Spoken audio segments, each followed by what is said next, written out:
a plus b equal to 96 மற்றும் a என்பது b இல் பாதி எனில் a இன் மதிப்பு காணும்னு கேட்டிருக்காங்க. இங்க என்ன சொல்லியிருக்காங்க, a என்பது b இல் பாதி. அப்போ a equal to 1/2 into b, அதாவது b இல் பாதி.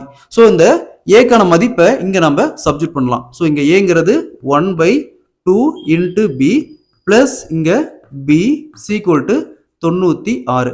நெக்ஸ்ட் 2 இன்ட்டு b 2b, இங்க ஒரு b இருக்கு. அப்போ 3b divided by 2 equal to 96. Next இந்த b இந்த பக்கம் வச்சுக்கிட்டு இந்த 3/2 அந்த பக்கம் கொண்டாந்தா 96 இன்ட்டு 2/3 மாறும். அப்போ அப்படியே கேன்சல் பண்ணா 3 இங்க 2. அப்போ 2 into 32 64. b equal to b உடைய மதிப்பு 64. ஸோ கொஸ்டின் என்ன கேட்குறாங்க, a இன் மதிப்பு என்னன்னு கேட்குறாங்க. ஏங்கிறது b இல் பாதி. அப்போ a ஈக்குவல் டு 64 பாதி 32. a இன் மதிப்பு 32. ஒருவேளை b இன் மதிப்பு என்னன்னு கேட்டாங்களா 64.